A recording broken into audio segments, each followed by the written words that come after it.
திமுக விட்டு திருமாவளவன் போறது பாலும் கணத்துல விழுறதுக்கு சமம். அவர் உண்மையிலே ஒரு சீரியஸ் பொலிட்டிஷியன் சொன்னா, அவருக்கு பெரிய செல்வாக்கு இருக்குன்னு சொன்னா, திண்டுக்கல்ல எம்ஜிஆர் நின்ன மாதிரி, பெருந்துறையில் அண்ணன் வைகோ நின்ன மாதிரி, ஆர்கே நகர்ல தினகரன் நின்ன மாதிரி அவர் விக்கிரவாண்டியில நின்று இருக்கணும். கமலஹாசன் மாதிரி விஜய் களத்தை விட்டு ஓடிட்டாருங்கிறது 100க்கு 100 உண்மை. இது மறுக்கவோ முடியாது. அவரு இடையில கொஞ்சம் தம்பி விஜய்னு தப்பு பண்ணாரு. இப்ப தெளிவா தனிச்சு போட்டிடுவோம் 2026 சம்பவம் பண்ணுவோன்னு ஆணித்தரமா நிற்கிறாரு. மற்ற கட்சிகள் எந்த ஜாதியை வச்சு அரசியல் பண்ண மாட்டாங்களோ அந்த ஜாதியை வச்சு சீமான் அரசியல் பண்றாரு. பரிதவிச்சு போனாரு. ஐயோ நம்ம கண்டுக்கு ஆள் இல்லையே, என்ன பண்ண மைக்க போட்டு ஒரு விளம்பரம் கொடுத்தாரு. அந்த இடத்துல சீமான் பண்ணது தப்பு. சீமான் என்ன பண்ணிருக்கணும்னா, தம்பி மைக்க போட்டிருக்கிறாரு, அவர் தான் ஏன் சின்ன மைக்க போட்டிருக்காரா இல்ல அவருக்கு அதே சீமான் 2021 விஜய் எல்லாம் ஒரு ஆளா, உனக்கெல்லாம் என்னப்பா இருக்கு, பாப்பா தள்ளி போய் விளையாடு, நீ எல்லாம் ஒரு ஆளா கேட்டுதான் 6.8% வாக்கு எடுத்தாரு. நான் பொய் சொல்லல, ரெக்கார்டை காட்ட தயாரா இருக்கேன். அவருக்கு சினிமா மார்க்கெட் நல்லா இருக்கிறதுக்கும், நாளைக்கு அவரோட அரசியல் தெளிவா இருக்கிறதுக்கும், அவர் 5வது 214 தொகுதியிலும் கேண்டிடேட் போடுறதா அவருக்கு சிறப்பா இருக்கும். பலம் நிரூபிக்காமலே சீட்டு வாங்கிட்டு போலான்னு நினைச்சா சீமான் உங்களை விட மாட்டாரு. கடுமையா விளாசி தள்ளிடுவாரு. நோட்டுக்கு சீட்டுக்கு விலை போனதாட்டு சொல்லுவாரு. வெளியேற இளைஞர்கள்லாம் இங்க ஓட்டா மாறிடுச்சா, உறுப்பினர்களா ஓட்டா மாறிட்டான்னு கேட்டேன். எலெக்ஷன் வந்தா தெரியும். எலெக்ஷன்ல இன்னைக்கு 2024 தேர்தல் ஆணையத்துல விஜய் 0 தான். அஜித் கட்சி ஆரம்பிச்சாலும் இன்னைக்கு 0 தான். நிரூபிச்சாதான் ஓட்டு. ரசிகர் இருக்கா அது இருக்கான்லாம் பைத்தியாரத்தனமான கிளைம். பாஜக தான் எப்பவுமே ஊழல் பட்டியலெல்லாம் தயார் பண்ணிட்டு இருப்பாங்க. ஆனா இப்ப புதுசா விஜய் ஒரு ஊழல் பட்டியலா தயாரிக்கிறதா ஒரு பேச்செல்லாம் போயிட்டு. ஆமா, ராகுல் காந்தி விஜய் மாநாட்டுக்கு வந்துட்டாங்க, குஷ்பு வந்துட்டாங்க, நமிதா வந்துட்டாங்க. ஊழல் பட்டியலை தயாரிச்சிருவாருமா, கள ஆய்வு பண்ண போறதாவும் சொல்லிட்டு கண்டிப்பா ஆய்வு பண்ணிடுவாருமா. எல்லாம் தினத்தந்தியில வரும், இதுல வரும், வெப் டிவில உங்களை மாதிரி ஆட்கள் அதை நம்புவீங்க.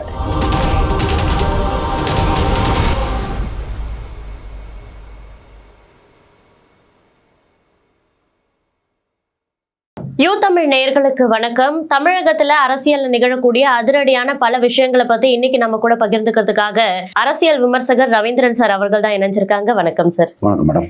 இப்போ கலைஞரோட அந்த பேரிழப்புக்கு பின்னாடி திமுக ஆட்சிக்கு வரவே முடியாதுன்னு நிறைய தரப்பினர் சொன்னாலுமே திமுக தான் ஆட்சி அமைக்கும்னு உறுதியா ஆணித்தரமா சொன்னவர் நீங்க தான். அதே மாதிரி ஆட்சி அமைச்சு ஒரு 3.5 ஆண்டுகள் இப்போ கடந்துட்டு இருக்கு, 3 ஆண்டுகள் கடந்திருக்கு. இப்போ அடுத்ததா 2026 எந்த மாதிரியான அரசியல் மாற்றங்கள் நிகழும் அப்படின்றது உங்களோட கணிப்புகளை சொல்லிருங்க சார். அஸ்ஸான் டேட் 5 முனை போட்டி.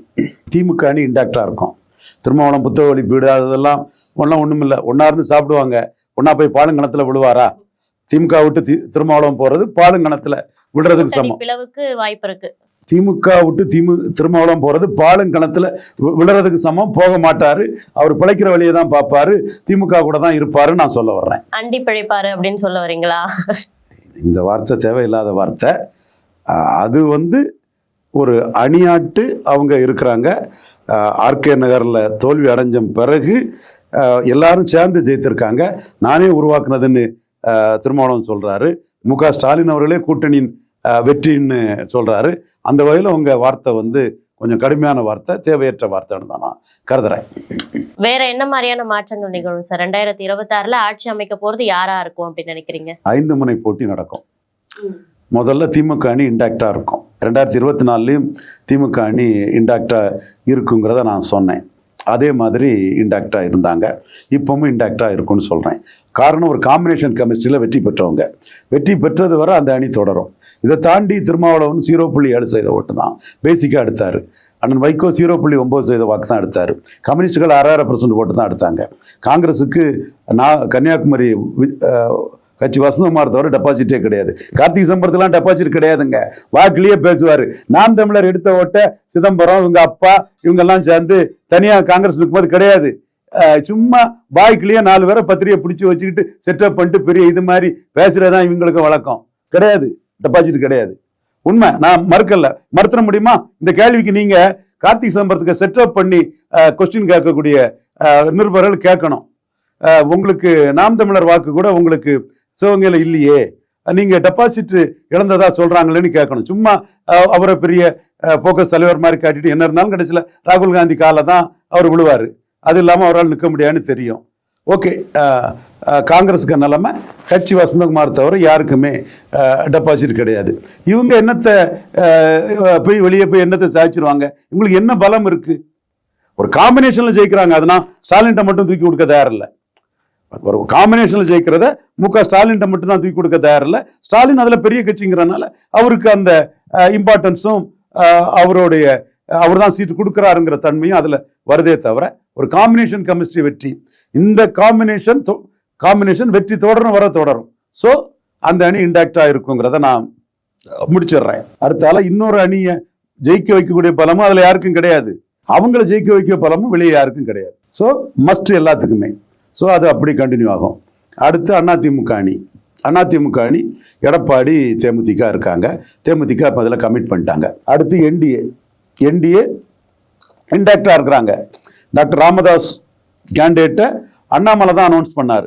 அன்புமணிங்கிற டாக்டர் கேண்டிடேட்டை அண்ணாமலை தான் அனௌன்ஸ் பண்ணாருன்னா என்டிஏ டாக்டர் ராமதாஸ் விரும்புகிறார். நான் கூட அவர் கூட பொலிட்டிக்கல் வாய்ப்புங்கிறதுல 10.5 தொடர்பாட்டெல்லாம் சில விஷயங்களை பேசி அதிமுக கூட்டணின்னா சீட் கன்வெர்டபிலிட்டி எல்லாம் பேசினாலும் கூட அவரும் என்டிஏல உறுதியா இருக்கிறாரு. அண்ணாமலையை தான் தன் கேண்டிடேட்டை அனௌன்ஸ் பண்ண சொன்னாரு. அந்த இடத்துக்குள்ள எடப்பாடி பழனிசாமி ஓடிட்டாரு. அதோட இன்னைக்கு பத்திரிகையில ஊடகத்துல ஊதி பெருசாக்கக்கூடிய காகித புலி விஜய் அவரும் பின்னங்கால் பரட்டி கூட ஓடிட்டாரு. அவர் உண்மையிலே ஒரு சீரியஸ் பொலிட்டிஷியன் சொன்னா, அவருக்கு பெரிய செல்வாக்கு இருக்குன்னு சொன்னா, திண்டுக்கல்ல எம்ஜிஆர் நின்ன மாதிரி, பெருந்துறையில் அண்ணன் வைகோ நின்ன மாதிரி, இது ஆர்கே நகர்ல தினகரன் நின்ன மாதிரி அவர் விக்கிரவாண்டியில நின்று இருக்கணும். சீமான் நிற்கிறாரு. அவர் தோக்குறோ ஜெயிக்கிறாரோ நிற்கிறாரு, களத்துக்குள்ள நிற்கிறாரு. களத்துல நின்றுதான் சீமான் தினகரனையும் தினகரனையும் வீழ்த்தி இருக்கிறாரு. பகுதி நேர அரசியல்வாதிகளை முழு நேர அரசியல்வாதி வீழ்த்தி இருக்கிறாரு. விஜய் பகுதி நேர அரசியல்வாதி இன்னும் வன்னியர் பறையர் போலீஸ் ஸ்டேஷனுக்கு முன்னாடி தாக்கு பிடிக்க முடியாத ஒரு நபர் இன்னும் விக்கிரவாண்டி களத்தை விட்டு ஓடிட்டார். கட்சி ஆரம்பிச்சுக்கிட்டு ஏன் களத்தை விட்டு ஓடணும்? அதே மாதிரி எடப்பாடி பழனிசாமியும் அது டாக்டர் ராமதாஸ் 2வது வந்துட்டாருன்னா வன்னியர் பறையர் போலீஸ் ஸ்டேஷன்ல நம்ம 3வது போயிட்டோம்னா வன்னியர்கிட்ட 10.5 கொடுத்தோம், அதை பற்றி பேசாமலே இருக்கும். கொடுத்த எடப்பாடி 10.5 பற்றி பேசல. இத குருவோட சன்னில்லா மனோஜ் விரதாம்பிகா அவங்க தான் இதை ரேக்கப் பண்ணிட்டு இருக்கிறாங்க. அந்த இது எக்ஸ்போஸ் ஆகி 3வது பேருமோனி அவரும் களத்துக்குள்ள நிக்கல. சீமான் வெற்றியோ தோல்வியோ களத்துக்குள்ள நிற்கிறார். அதனால்தான் நாங்குநேரி தொகுதியில களத்துக்குள்ள ஒரு நாடாரை போட்டு 2% வாக்கெடுத்தவர் மரவரை போட்டு 10% வாக்கெடுத்தார். இன்னைக்கு அந்த சம்பவமே அதுதான். 26ல சம்பவம் பண்ணணும்னு சொல்றாருல, அது அவருக்கு உரிமை இருக்கு. அவர் சம்பவம் பண்ணதுக்கு வாய்ப்பும் இருக்கு. காரணம் தனிச்சு நின்று போட்டியிடக்கூடிய அந்த அம்சம் தான் அவரை தூக்கி நிறுத்துது. களத்தை விட்டு ஓடாம களத்துல நிக்கிறதா தூக்கி நிறுத்துது. கமலஹாசன் மாதிரி விஜய் களத்தை விட்டு ஓடிட்டாருங்கிறது 100க்கு 100 உண்மை. இது மறுக்கவோ முடியாது. நீங்க 1000 ஜல்ஜாப்பு சொல்லுவீங்க. எங்க கருத்து, கட்சி ஆரம்பிச்சுக்கிட்டு பிரசாந்த் கிஷோர் 4 இடைத்தேர்தலையும் போட்டியிடுறாரு. நீங்க போட்டியிடலன்னா களத்துக்குள்ள வன்னியர் பறையர் போலீஸ் ஸ்டேஷன்ல பஞ்சாப் பறந்துரோன்னு அச்சப்பட்டு போட்டியிடல. வேற என்ன அர்த்தம்? நீ எம்ஜிஆருங்கிறீங்க, எம்ஜிஆர் 3 எழுத்து விஜய் 3 எழுத்துங்கிறீங்க. திண்டுக்கல்ல எம்ஜிஆர் போட்டிட்ட மாதிரி போட்டிட்டு இருக்கலாமே. போட்டிட்டா சரத்குமார் எம்ஜிஆருக்கு நாடியில வெட்டு, சரத்குமாருக்கு நாடியில வெட்டுங்கிற மாதிரி நீங்க திருமங்கலம் சரத்குமார் மாதிரி ஆயிருவீங்கன்னு போட்டியிடல. ஓகே, என்டிஏ இன்டாக்டா இருக்குது. என்டிஏ இந்தியா அலைன்ஸ் தான் விக்கிரவாண்டியில நடந்தது. அடுத்து நாம் தமிழர் சீமான், அவரு இடையில கொஞ்சம் தம்பி விஜய்னு தப்பு பண்ணாரு. இப்ப தெளிவா தனிச்சு போட்டியிடுவோம் 2026ல சம்பவம் பண்ணுவோன்னு ஆணித்தரமா நிற்கிறாரு. அந்த திருநெல்வேலி விஷயம் கூட அவருக்கு பிளஸ் தான். என்ன நடந்ததுன்னா, இவர் ஒரு மறவர் கேண்டிடேட்டை போட போறாரு. அங்க உள்ள நாடார்கள் நாங்க நாடாருக்கு கேண்டிடேட் தரணும்னு கேட்கிறாப்புல. அந்த இடம் மறவருக்கு பொலிட்டிக்கல் ஆஸ்பிரேஷன் இருக்கு. மறவரை போடுறதான் சீமானுக்கு லாபம். ஏற்கனவே நாடாரை போட்டு 2% வாக்கு எடுத்த இடத்துல மறவரை போட்டு 10% வாக்கு வந்திருக்குது. அப்போ ஒரு கட்சி அந்த இடத்துக்குள்ள மறவரை கேண்டிடேட்டா போட தான் விரும்பும். அது மாதிரி நாடார்கள் அதுல பிரச்சனை பண்ணிருக்காங்க. ஒன்னும் பெருசா கட்சி அந்த முடிவு சீமானோட தனிப்பட்ட முடிவா இருக்கு. அவர் சர்வாதிகார ஆட்சி போக்குல முடிவு எடுக்கிறாரு அப்படின்ற மாதிரி எல்லாம் ஒரு கூற்றை முன் வைக்கிறாங்கல்ல சார்? கண்டிப்பா அப்படி வைக்கிறவங்க கட்சி விட்டு ஒன்றும் போகல. சீமான் கூட தான் இருக்க போறது அவங்கள எனக்கு தெரியும். என்கிட்ட தொடர்புல தான் இருக்கக்கூடிய நண்பர்கள் தான். பட் அந்த இடத்துக்குள்ள மறவரை வச்சுதான் சீமான் அரசியல் பண்ணி ஆக முடியும். ராதாபுரத்துல பறையரை வச்சுதான் அரசியல் பண்ணி ஆக முடியும். கன்னியாகுமரியில மீனவரை வச்சுதான் அரசியல் பண்றாரு. நார்வேல்ல குயவரை வச்சுதான் அரசியல் பண்றாரு. அதே மாதிரி திருச்செந்தூர்ல மீனவரை வச்சுதான் அரசியல் பண்றாரு. ஸ்ரீவைகுண்டத்துல மறவரை வச்சுதான் அரசியல் பண்றாரு. இந்த மாதிரி மற்ற கட்சிகள் எந்த ஜாதியை வச்சு அரசியல் பண்ண மாட்டாங்களோ அந்த ஜாதியை வச்சு சீமான் அரசியல் பண்றாரு. சிறிய எண்ணிக்கை ஜாதிகள், பறையர் தேவேந்திர குல வேளாளர்களுக்கு பொதுல இடம், இந்த மாதிரி அவர் பண்ண அரசியல் அவருக்கு பெரிய வெற்றியை கொடுக்குங்கிற நம்பிக்கையில 26ல சம்பவம் பண்ணுவோம்னு சொல்றாரு. வாய்ப்பு இருக்கு. நான் ஒன்னும் அவரை குறைச்சி மதிப்பிடல, அவரை கரெக்டா மதிப்பிட்டு போறது நான் தான். அந்த வகையில அவர் 26ல சம்பவம் பண்ணணும்னு சொன்னா அவருக்கு கேண்டிடேட் தேர்வு, அவர் கேண்டிடேட்டோட சோசியல் இன்ஜினியரிங் எல்லாமே எக்ஸ்ட்ராடினரியா இருக்குது. தொடர்ந்து களத்துக்குள்ள நிற்கிறோங்கிற அடிப்படையில விஜய் பகுதி நேர அரசியல்வாதின்னு விஜயம் அடிச்சுட்டாரு. சோ அவருக்கான விஜய் சீமான் ஒப்பீடும் சீமானுக்கு பெரிய கெயினை கொடுக்கும். அது மற்றவங்களுக்கு தெரியாது. ஏன்னா நான் அதுல இன்டெப்தா விஷயத்தை தெரிஞ்சவங்கறனால சொல்றேன். அதுல அவரோட இன்னைக்கு ஆணித்தரமா எதிர்பார்க்கிறது அவருக்கு சாத்தியக்கூறுகள் இருக்குன்னு தான் நான் கருதுறேன். சோ 4 முனை போட்டி. இதை தாண்டி 5வது விஜய் வர்றாரு. விஜய் என்ன செய்ய போறாரு? அதுதான் பகுதி நேர அரசியல்வாதி மாதிரி தான், கமலஹாசன் மாதிரி தான் இருக்காரு. கட்சி ஆரம்பிச்சாரு, மக்களவை தேர்தலில் லெட்டர் பேடுன்னு காட்டினாரு, சிஏஏ எதிர்ப்புன்னாரு. திமுக கூட்டணியில இருந்து 39 பேருமே கண்டுக்கல. கமலஹாசனை கண்டுகிட்டாங்க. திருமாவளவனும் ரவிக்குமாரும் வெற்றிக்கு துணை நின்ற கமலஹாசனுக்கு போய் நன்றி தெரிவிச்சாங்க. பலரும் கமலஹாசனை வீடு தேடி போய் பிரச்சாரத்துக்கு நன்றி தெரிவிச்சாங்க. இவரு கட்சி ஆரம்பிச்சுக்கிட்டு ஒரு கட்சி தலைவராட்டு சிஏ எதிர்ப்புனாரு. 39 திமுக மக்களவை வேட்பாளர் ஒருத்தர் கூட இவரை கண்டுக்கல. பரிதவிச்சு போனாரு. ஐயோ நம்ம கண்டுக்க ஆள் இல்லையே, என்ன பண்ண மைக்க போட்டு ஒரு விளம்பரம் கொடுத்தாரு. அந்த இடத்துல சீமான் பண்ணது தப்பு. சீமான் என்ன பண்ணிருக்கணும்னா, தம்பி மைக்க போட்டிருக்கிறாரு, அவர் தான் ஏன் சின்ன மைக்க போட்டிருக்காரா, இல்ல அவருக்கு படத்துக்கு பப்ளிசிட்டிக்கு தமிழர்கள் ஆதரவுக்காக மைக்க போட்டிருக்காரா, வியாபாரத்துக்காக போட்டிருக்காரா, ஏன் அரசியலை சப்போர்ட் பண்றாரான்னு கேட்டிருக்கணும். அவரு ரெட்டை வேடத்துல மன்னர் விஜய். அப்ப மைக்க ஏன் போட்டிருக்காருங்கிறது அவர் தான் விளக்கம் கொடுக்கணும். அந்த இடத்துல சீமா தப்பு பண்ணிட்டாரு. தம்பி எனக்கா மைக்க போட்டிருக்காருன்னு கேட்டிருக்க கூடாது. அதே சீமான் 2021 விஜய் எல்லாம் ஒரு ஆளா, உனக்கெல்லாம் என்னப்பா இருக்கு, பாப்பா தள்ளி போய் விளையாடு, நீ எல்லாம் ஒரு ஆளா கேட்டுதான் 6.8% வாக்கு எடுத்தாரு. நான் பொய் சொல்லல, ரெக்கார்டை காட்ட தயாரா இருக்கேன். இங்க பேசுற யார் வேணாலும் ரெக்கார்டை எடுத்துக்கலாம். அதே சீமான் மைக்க போட்டதும் என் தம்பி சீமானு பேசுனது, என் தம்பி விஜயனு பேசுனது தவறு தான். இப்போ சீமான் சரியான பாதையில போறாரு. அந்த சப் கேட்டகரைசேஷன்ல பறையர் தேவேந்திர குல வேளாளர் அதுதான் இந்த பட்டியல் எடுத்து போடுறாரு. இதுல எல்லாம் விஜய் வலமும் போகாம இடமும் போகாம நடுவில் அடிப்படக்கூடிய சூழ்நிலை தான் இந்த விஷயம்ல விஜய் இருப்பாரு. விஷயம்ல விஜய் கருத்தை எடுத்துக்கிட மாட்டார். விஜய் கருத்து என்னன்னு விஜய் ஆவுன்னு சொல்லக்கூடிய ஆட்கள்லாம் கேட்டு சொல்லுங்கப்பா, உங்களுக்கு முடிஞ்சா சொல்லுங்க, சொல்லிட மாட்டாரு. இஷ்யூ இல்ல. அப்ப சீமான் இப்போ கரெக்டா போறாரு. 214 தனித்து போட்டி, சோசியல் இன்ஜினியரிங் கேண்டிடேட், தென் சப் கேட்டகரைசேஷன்ல அவரோட நிலைப்பாட்டை சொல்லி அதை முன்னெடுத்துட்டு போறதுன்னு பல அம்சங்கள்ல சீமான் போறாரு. அடுத்து நடிகர் விஜய் என்ன செய்ய போறாரு? விஜய் 5வது முனையா தனிச்சு போட்டிட அவருக்கு நல்லது. இது டஃப்பான டெரைன் தான். ஏன்னா 3வது வந்த விஜயகாந்துக்கு 8% வாக்கு கிடைச்சது. இவர் 5வது தான் வாராரு. விஜயகாந்துக்கு 8% வாக்கு கிடைச்சதுன்னா அன்னைக்கு சுயேட்சையே 6.7% வாக்கு இருந்தாங்க 2001. அன்னைக்கு வாக்கெடுத்த ஏசி சண்முகம், கண்ணப்பன், திருநாவுக்கரசு, ஆரம் வீரப்பன் போன்றவங்கள்லாம் கொஞ்சம் உரிமை இழந்தாங்க. இதெல்லாம் சேர்ந்து அவருக்கு ஒரு 5-6% வாக்கு விஜயகாந்த் கிடைச்சது. 3வது வேற யாரும் இல்லாததும், மூப்பனார் இறந்து போயிருந்ததும் அவருக்கு சாதகமா இருந்தது. இதுல மைக்ரோவா சொல்லணும், விஷயங்களை சொல்லணும், சும்மா வாய்க்கு வந்ததை அடிச்சு விட்டுட்டு போக கூடாது. இந்த வகையில 200 சட்டமன்ற தொகுதியில டைரக்டா 3வது விஜயகாந்த் தான் வந்தாங்க, வேற யாரும் இல்லை. அங்க 8-10% வாக்கெல்லாம் எடுத்துட்டாரு. அதே விஜயகாந்த் ஒரு 34 தொகுதியில பாஜக 3வது இருந்த பல தொகுதிகள், புதிய தமிழகம் 3வது இருந்த சில தொகுதிகள், ஃபார்வர்ட் பிளாக் 3வது இருந்த சில தொகுதிகள், எர்ணாவூர் நாராயணன், விஜயராகவன், டாக்டர் ஹண்டே அண்ணாநகர், சிவாஜி மன்னர் ராஜசேகரன், சிவா, இந்த மாயா வெங்கடேசன், ஜிஜி சிவா, இப்படி பல சுயேட்சைகள், டி ராஜேந்தர், பல சுயேட்சைகள் பவர்ஃபுல்லா இருந்த தொகுதிகள் எல்லாம் சேர்த்து 34 தொகுதியில விஜயகாந்த் எடுத்தது 3-4%. அதாவது 4வது வந்த இடங்கள்ல அவர் எடுத்த வாக்கு சதவீதம் 3-4. 3வது ஒரு அந்த இடத்துல எடுத்த வாக்கு சதவீதம் 8-10. அதனால்தான் நம்ம சொல்றோம் விஜய் 5வது வாராரு.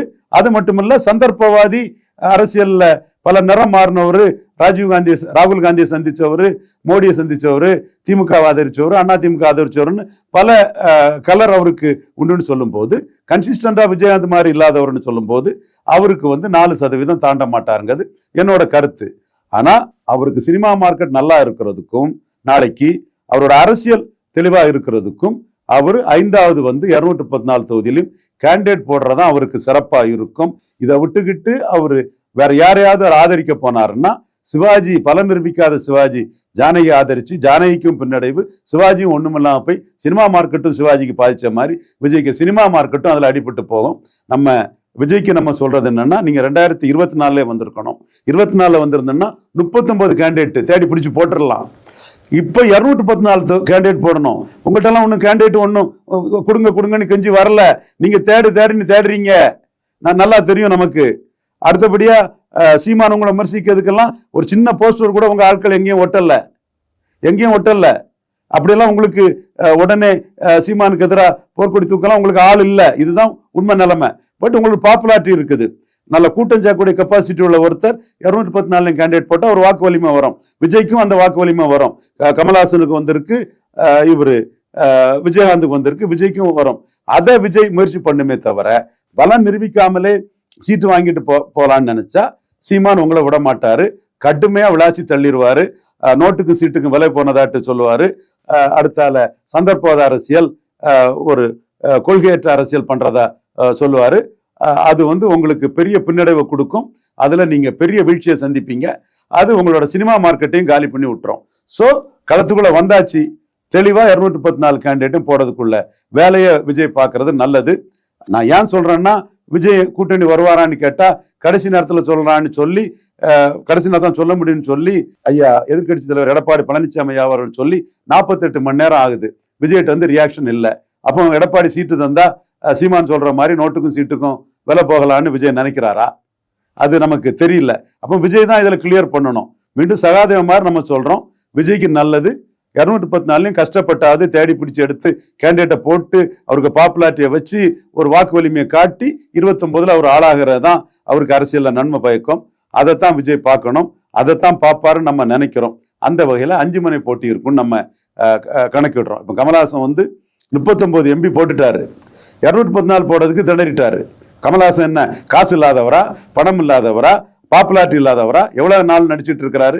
அவருக்கு என்ன மன்றம் இல்லையா, அபிமானம் இல்லையா, ஆட்கள் இல்லையா? 214 போடுறதுக்கு திணறி போனாரு. அந்த சூழ்நிலையில விஜய் பார்லிமெண்ட்டுக்கு வந்திருப்பாருன்னா 39 ஈஸியா போட்டிருக்கலாம். இப்போ 214 போடுறது விஜய் திணறத்தான் செய்வாரு. ஈஸி டாஸ்க் அல்ல. கன்னியாகுமரி தொகுதியில் கிள்ளியூர்ல அவருக்கு யாரெல்லாம் கேண்டிடேட் வராரு, இல்ல காங்கேயத்துல அவருக்கு யார் கேண்டிடேட் வரா, எல்லாம் தேடணும். பட் பாப்புலாரிட்டி வச்சு போட்டுடலாம். போட்டு அதுல வாக்கை காட்டி தான் அவர் அரசியல் பண்ண முடியும். அதுலதான் அவருக்கு மேன்மை இருக்குது, அதுலதான் அவருக்கு வளர்ச்சி இருக்குது. அதை விட்டுட்டு எடப்பாடி கிட்ட போனா சீமானே விஜய உண்டு இல்லைன்னு பண்ணிடுவாரு. நோட்டுக்கும் சீட்டுக்கும் விலை போயிட்டாப்புலன்னு சந்தையில விலை போகக்கூடிய ஒரு ப்ராடக்ட் மாதிரி விஜய் அடிச்சிருவாரு. நான் குறைச்சி சொல்லல, அண்டர் எஸ்டிமேட் பண்ணல. சூழ்நிலையில 5வது வரும்போது 4% தாண்ட முடியாதுங்கிற என் கருத்தை சொல்றேன். அது விஜயகாந்துக்குள்ள அந்த இதுல 2 எக்ஸாம்பிள சொல்றேன். 3வது ஆள் இல்லாத இடத்துல 8 to 10, 3வது ஆள் இருந்த இடத்துல 4வது வந்த விஜயகாந்த் 3 to 4 எக்ஸாம்பிள சொல்லி தான் சொல்றேன். நான் ஒன்னும் விஜய் அண்டர் எஸ்டிமேட் பண்ணல. விஜய்க்கு ரசிகர் பலம் விஜயகாந்தோட இருக்குது, அது ஃபேக்ட். மினிமம் கேரண்டி நல்லா இருக்கிறாரு, அதுவும் ஃபேக்ட். ஸோ இதெல்லாம் பயன்படுத்தி அவர் தனிச்சு நிற்கிறதா அவருக்கு நல்லது. ஸோ 5 முனை போட்டி வரும் நான் நம்புறேன். இதுல சீமான் தனிச்சு டிக்ளேர் பண்ணி நிற்கிறதுனால early bird will catch the ஃப்ளைங்கிற மாதிரி சீமான் தனிச்சு நின்று போறதுல பெரிய வரவேற்பு கிடைக்குது. இது வாசுதேவர் கூட்டம்லாம் மிகப்பெரிய கூட்டம். தேவேந்திர குல வேளாளர்கள் அந்த அளவுக்கு கன்சாலிடேட் ஆகி கூட்டத்தில் வந்திருக்கிறாங்க. அவரும் அதை புரிஞ்சுக்கிட்டு நீங்க மோடிக்கு ஓட்டு போட்டீங்க, இந்த இடம் எனக்கு ஓட்டு போடுங்கிறதெல்லாம் அவர் கோரிக்கை வைக்கிறாரு. அந்த மக்கள் இஷ்யூ அவர் எடுத்து பிளே பண்றாரு. இது விஜய்க்கும் தனிச்சு போட்டியிட வேண்டிய நிர்பந்தத்தை கொடுக்குது. அதை மீறி விஜய் போனாருன்னா விஜயோட சினிமா மார்க்கெட்டே சிக்கலாகி போகும். ஏன்னா விஜய்க்கு சினிமா மார்க்கெட்டுங்கிறது ஒரு மினிமம் கேரண்டி இருந்து, அது நல்ல மினிமம் கேரண்டி உள்ள ஒரு கலைஞர் தான், பெரிய டான்சர், ஃபைட்டர். ஆனா மெர்சல் படத்துல இருந்து ஒரு பிஜேபி எதிர்ப்புன்னு தான் 100 ஆடியன்ஸ் வரக்கூடிய இடத்துல அந்த பிஜேபி எதிர்ப்புல தான் அவருக்கு 150 ஆடியன்ஸ், ஒரு 50% ஆடியன்ஸ் ஏறி வந்தது. அந்த மாதிரி ஒரு அரசியல் தவறுல எதுல ஏறிச்சோ பிடிச்ச இடத்திலே விட வேண்டிய சூழ்நிலையும் வரும். அதனால எடப்பாடி பழனிசாமி முதல்வர்னு விஜய் போனா சினிமா மார்க்கெட்டும் காலியாகும். கையில வராத ஓட்ட ஒருத்தர் டிரான்ஸ்பர் பண்ண முடியாது. அவரும் தனிச்சு தான் போட்டியிடணும் நம்புறேன். கண்டிப்பா மக்கள் மத்தியில விலை போயிட்டாருன்னு சீமான் சொல்றாருல, அதுதானே மக்கள் பார்ப்பான். நோட்டுக்கும் சீட்டுக்கும் விலை போயிட்டாருன்னு சீமான் அடிக்கிறார. நீங்க அங்கேயா இங்கேயான்னு இருக்கக்கூடியவங்க விலை போறதுக்கு தயாராகிறாங்கன்னு தானே சீமான் விஜய் அடிக்கிறாரு. அப்படியே வரா இனிமே இறங்கி அடிப்பாரு. அப்போ தனிச்சு போட்டிட்டா சீமான் அடிச்சாலும் அது உங்களுக்கும் பாப்புலாரிட்டி, சீமானுக்கும் பாப்புலாரிட்டி, பரஸ்பரம் 2 பேருக்குமே பிளஸ் என்ன இருக்கும். அது நல்ல ஒரு போட்டி பார்க்கலாம், அது நல்லா இருக்கும். அதை விட்டுட்டு கூட்டணி போக மாட்டார் நம்புறேன். அவரும் தனிச்சு நிற்பாருங்கிற சூழ்நிலையில 5 முனை போட்டி இங்க இருக்கும்னு நான் உறுதியா நம்புறேன். Okay sir. இப்போ பாத்தீங்கன்னா இளைஞர்களோட ஓட்டு வந்து அதிகமா இருக்கக்கூடிய கட்சின்னு பாத்தீங்கன்னா கண்டிப்பா அது நாம் தமிழர் கட்சி தான். அந்த கட்சிக்கு அடுத்தபடியா இப்போ இளைஞர்கள் ஓட்டு அதிகமா இருக்கிறது தமிழக வெற்றி கழகத்துக்கு. அதுக்கு காரணம் வந்து இளைஞர்கள் ஓட்டு இருக்குங்கிறது ப்ரூவ் ஆகல. அதுதான் மற்றவங்களுக்கும் நானும் வேறுபடுறேன். சீமானுக்கு 8.2% ஓட்டு எடுத்தது ப்ரூவ் ஆயிட்டு. விஜய்க்கு வந்து அது ப்ரூவ் ஆகல. இளைஞர்கள் ஓட்டு போட்டாதான் இளைஞர்கள் ஓட்டு அவருக்கு இருக்குன்னு அர்த்தம். உறுப்பினர்களோட எண்ணிக்கையில உறுப்பினர் அவர் சொல்லுவார் 3 கோடி கூட சொல்லலாம், 30 கோடி கூட சொல்லலாம். யார் அதை கன்ஃபார்ம் பண்றது, யாரு இதை பண்றது? அது உறுப்பினர் எல்லாம் ஓட்டர்ஸா? அப்ப உறுப்பினர்கள் இருக்கதா அவங்க இருந்து கொத்து கொத்தா வெளியேற இளைஞர்கள்லாம் இங்க வந்து அது ஓட்டா மாறிடுச்சா? உறுப்பினர்களா வந்துட்டாலே ஓட்டா மாறிட்டான்னு கேட்டேன். எலெக்ஷன் வந்தா தெரியும். எலெக்ஷன்ல சரத்குமார் திருமங்கலத்துல போன மாதிரி போயிட்டாருன்னா ஏன் போக மாட்டாருன்னு நீங்க கேரண்டி கொடுக்குறீங்களா? எதுவுமே நிச்சயமா தெரியாது இல்ல. அப்ப புருவாகாத ஒண்ண வச்சுக்கிட்டு புருவான ஒருத்தர் அப்படி ஒரு கூற்று இருக்கே, அதுக்கு உங்களோட அதுதான் புருவாகாத ஒண்ண வச்சுக்கிட்டு கற்பனையா ஒண்ண வச்சுக்கிட்டு புருவான ஒருத்தரை எழுத்து பேசுறது. சீமானுக்கு எதிராக வன்மத்திலையும் காழ்ப்புணர்ச்சியிலும் பல அரசியல் விமர்சகர்கள் விஜய் ப்ரூவ் பண்ணலங்கிற அடிப்படையே தெரியாம என்ன சொல்ல, முட்டாள்னு சொல்லவா அல்லது திட்டமிட்டு வன்மத்துல பேசுறாங்கன்னு சொல்லவா? 26ல அது சீமான் எழும்பி போயிட்டாருன்னா சீமான் ஜம்ப் பண்ணிட்டான்னு சொல்லிட்டு போறோம். விஜய் கீழே விழுந்துட்டாருன்னா விஜய் சந்தர்ப்பவாதி பச்சைவந்தி கீழே விழுந்துட்டாருன்னு சொல்ல போறோம். நம்ம சொன்ன மாதிரி 4% தாண்டலன்னு சொல்லிட்டு போறோம். 4% இப்ப விஜய்க்கு கிடையாது. நான் சொல்ற 4% இப்ப விஜய் கிடையாது. 26ல நிரூபிச்சாதான் விஜய்க்கு அது ஓட்டு. அது நாளோ அதுவுமே நிச்சயம் இல்ல. அது நாளோ அவங்க மற்றவங்க சொல்ற மாதிரி எதுவோ இருந்துட்டு போட்டு நிரூபிச்சாதான் ஓட்டு. நிரூபிக்காத விஜய்க்கு இன்னைக்கு ஒண்ணும் இல்ல.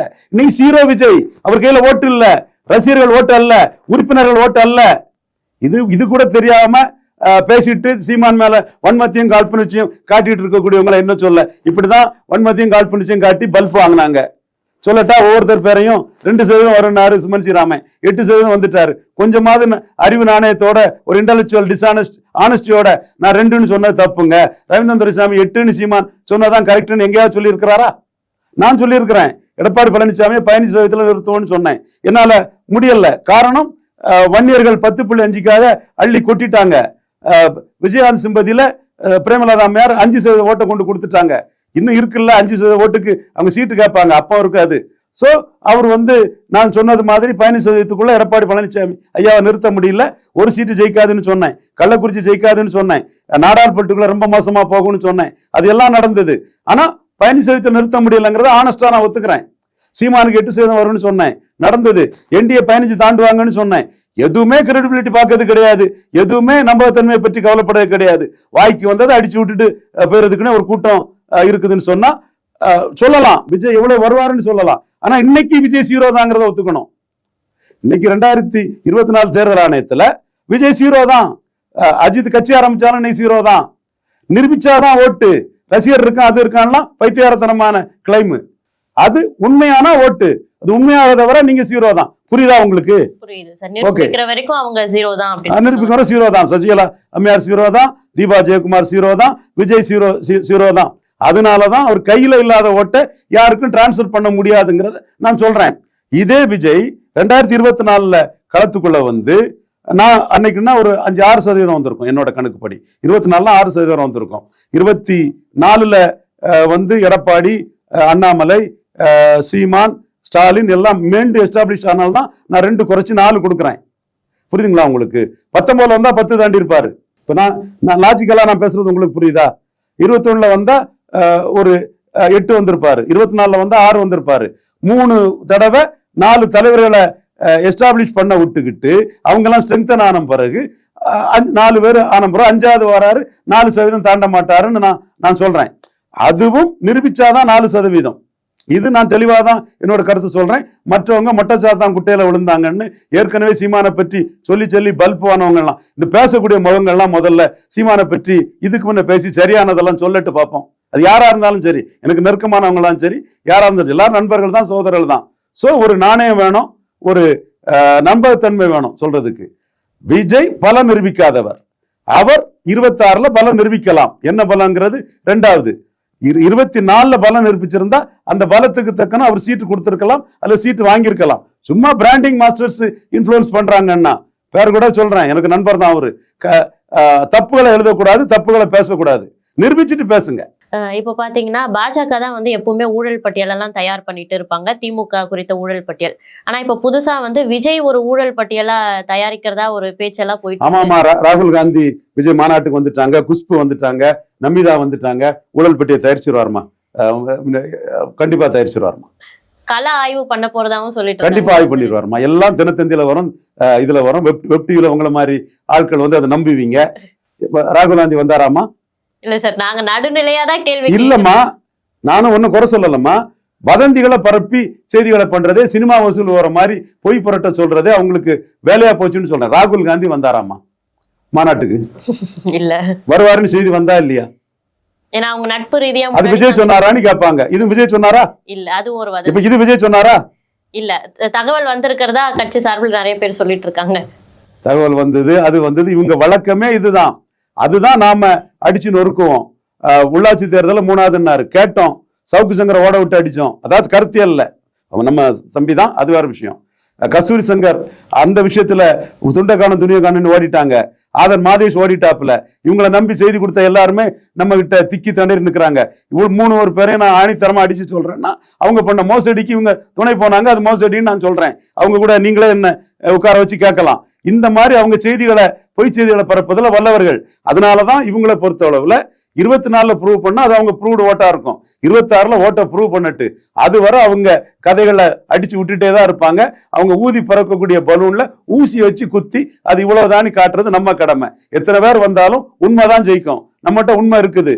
நீங்க ஊழல் எடுத்து 2 பேர் பண்றாங்கன்னா, இன்னும் அது கூட சொல்றேன், சீமான் பேசினால தான் பண்றாரு. எடப்பாடி ஊழலை பற்றி இவர் ஏன் பேசலன்னு சொன்னனால்தான் இப்போ இது சீமான் தட்டி தூக்கிடுவார் போல இருக்க.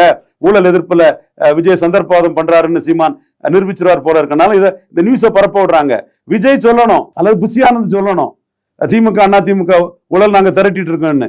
எவனோ ஒருத்தன் சொன்ன ராஜீவ் காந்தி, ராகுல் காந்தி விஜய் மாநாட்டுக்கு வருவாருங்கிற மாதிரி பொய் செய்திகள் தான் வந்துட்டு இருக்கு. இந்த பொய் செய்திகளுக்கு என்ன பயிர் சொல்ல நாம? ஓகே சார், தொடர்ந்து உங்களுடைய நேரம் ஒதுக்கி எங்களுக்காக பல கேள்விகளுக்கு விளக்கம் அளிச்சீங்க. ரொம்ப நன்றி சார். நன்றி.